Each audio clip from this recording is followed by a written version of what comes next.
Now it's at 5,755. Come on.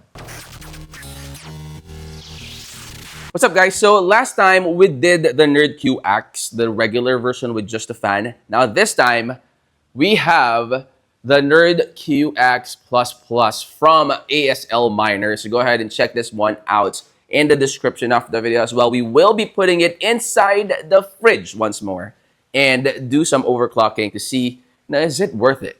And how far could we overclock it for it to stay at like the optimal temperature or the safe temperature to do that. Okay, so guys, we are now doing the Nerd QX++ Hydro version, and as you can see, we are currently at 44.9 degrees Celsius for the ASIC temp and at 51.8 degrees Celsius for the VR temp.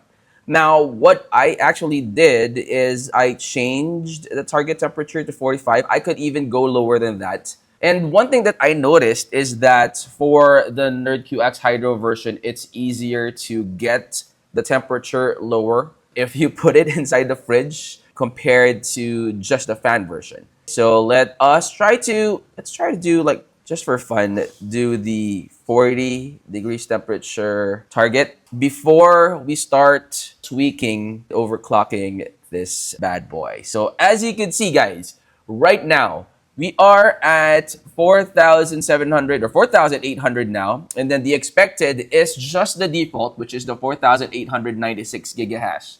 So like 4.8 terahash for the Nerd QX++ Hydro version. So right now, the fan RPM is at 1,874. VR temp still looking very, very good.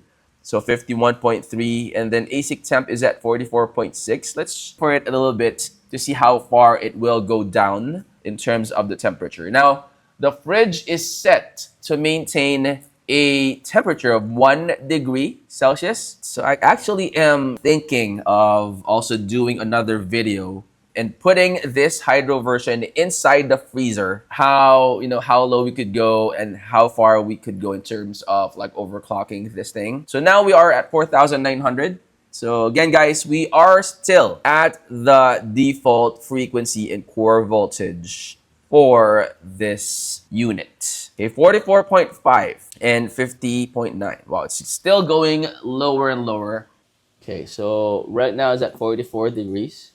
So that's how it looks like when the light inside the fridge is turned on. Okay, so 44.4 degrees Celsius for the ASIC temp, 50.7 degrees for the VR temp. Now it's just slowly lowering down the temperature. I'm not sure if it's going to reach that 40 degrees that we're targeting, but I guess it could work with just the 44-ish degrees Celsius temperature for the ASIC and start doing the overclock for this one. So I'm not gonna change this target temperature of 40 degrees. That way, it's going to automatically adjust the fan. Actually, let me do this. Let us try to manually do the fan speed to 100% and see for ourselves if that magic could actually lower down the temperature some more. Okay, still at 44.4. It's been there for like, I think, almost a minute now. 4,700 for the hash rate. Most likely, the lowest temperature that we could get out of the fridge that is set at 1 degree. Now, let's start doing the overclocking. Okay, so danger zone. Let's just do 650 for this. And this one, let's do 1200. Let's just make the manual, make the fan mode manual. Maintain that. Okay, so right now we have already saved the changes, and as you can see, the ASIC temperature is now rising. The VR temperature should also rise. Okay, the hash rate is at 45.28 right now, and the expected is already set at 5,385. Actually, you know what? What we did for the Nerd QX++, the fan version, let's try to do that here. See if it could reach that. Let's do 700. Is that the one that we did for? Now again, if you want to overclock your NerdQX++, guys, do it at your own risk, but I recommend that, not to, simply because it might just, instead of, having a good lifespan, might lower down, or it might make the lifespan shorter compared to, of course, the default. Okay, so let's do that. Now we are at 1250 core voltage and frequency at 700. You will see, wow, look at this. Power is at 103, almost 104 watts. Okay, so 5,000, 5,712. Let's do that. Let's do 720 to reach the 5,800. Okay, so 5875. Power is at 106.6 watts, guys. ASIC temp still, pretty low. VR temp, though, is at 60.6 and still rising. This VR temp, I'm expecting to go past 62 degrees simply because it doesn't have its own fan, okay? It's gonna be totally different if it has its own fan. Actually, should I like put a fan there? Okay, now it's at 62.1. Let's lower down the core voltage to 1200. Don't push it that much. Okay, that way it's gonna stay at around like 61-ish to 62, right? And we get a fan. Okay, so guys, right now, there is a fan in front of the VR temp. So as you can see, we are now at 55.4. So we could make it a little higher. So maybe 1270 and see for yourself, Again, I do not want to push this drastically. So let's just try to increase it, just a little bit every time. And right now we are hashing at 5,198. 5,230 now. It should go higher and higher, okay? So ASIC temp is at 50.2 and VR temp is at 56.6. Now this ASIC temp is really doing very well. Okay, so power is at 112 watts already. 113 now. Still doing 5,260 gigahash for this. This is very relaxed. This ASIC temperature, 113 watts. Look at that. It's like all the way up. Now, of course, if you want to, raise the power higher and overclock it more, you're gonna have to get a better power supply than than the stock power supply that goes along with your miner, because it just could just go like all the way until a certain wattage that is regulated for. So VR temperature is at 57.8 and ASIC temp right around 51 is the one that you could see. Hashing at 5,400 now, 5,409. Now let's see if,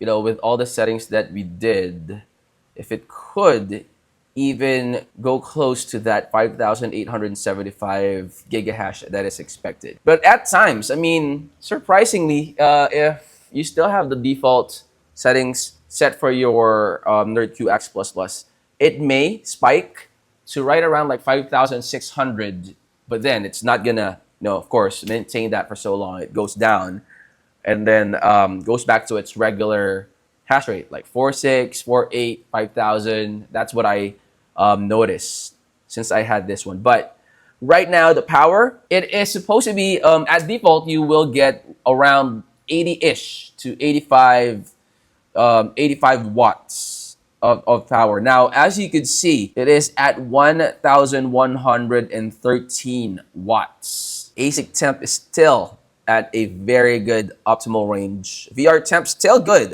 It's not even at 59 or 60 degrees, which is very decent. And that is because I placed a fan in front of it. So something is blowing cold air into those voltage regulators. And I also placed some copper heat sinks already on those voltage regulators to help dissipate the heat. So now we are at 5,400. It went to as high as, I think, as 5,448 earlier. So let's give it some time, see if it's going to be able to get to that 5,875 gigahash rate. At the the stock, okay, the stock voltage regulator that we have for that miner. So fan speed still very relaxed. It's at, look at this, 1,839. Oh, look at that. It's at 5,596 already. Getting close. The one thing I like about this miner compared to the like the regular NerdQX++ is all those RGB lights and the funky,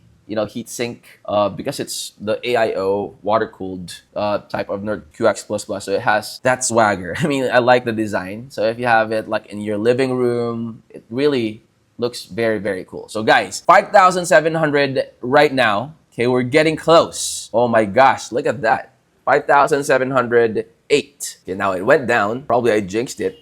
So the efficiency is at 19.62 joules per terahash. Now it's at 5,755. Come on. 5,819. It's getting close. And it's not raising the temperature. VR temp still at 58.2. ASIC temp at 51.1. Power is still at 113. Okay, so the settings is at 720 and 1270 for the core voltage. Okay, 5,700 again. This could be like an optimal range for the overclocking. I mean, if you have that ambient temperature of right about maybe 1 to 5 degrees, and then you have those the water-cooled type of NerdQX, it's gonna give you all these readings. So it went down, so 5,577. It's like doing full throttle right now, but at least we were able to get super close to our goal, which is the 5,875. Went as close as 5,700 plus. So I'm not gonna be surprised if we leave this running, that it's going to spike to 5,900 to 6,000 gigahash at one point, and then go back to like right around 5,600. If it's going to do like 5,600 on average, it's gonna be very, very good. Look at that, 5,732. 5,754. That's going down again. Okay, so constant at 113 watts. Temperatures are still good. It's not changing. I mean, very stable, 51.1 degrees Celsius and then 58.3. So this is from the fridge, guys. If it's gonna be inside the freezer, it's gonna be lower, and you know, it's gonna be, I think, more efficient. So stay tuned for that. Make sure to subscribe to the channel, guys. I'm gonna do another experiment putting the NerdQX++ Hydro version inside the freezer. I'm also going to check out the wind version, the regular or the stock version of the NerdQX++, and then put them side by side, see like the differences, you know, in terms of the hash rate, the temperature, the maintaining temperature of the two different NerdQX++ types. So right now we are at 5,599 gigahash. So very, very good. I mean, it's maintaining that 5,000. I would say, you know, 5,500 to 5,600 gigahash. Oh, now it went down to 5,400. I keep on jinxing it. 5,445. All right, so if you like this types of content, guys, and if you have, you know, anything that you would like me to try out with the NerdQX++ or the BitX, feel free to go ahead and put it in the comment section. If you like this kind of content, don't forget to smash that like button. Head on over to the channel, guys. I make a lot of cryptocurrency contents, pre-sales, IDOs, cryptocurrency mining. I have also two Antminer SK S19K or S19K Pro that I will also be setting up. So stay tuned for that one. Consider subscribing. That way you will not miss out on any of the contents that I upload in the future. I will see you on the next. I'm out. Peace.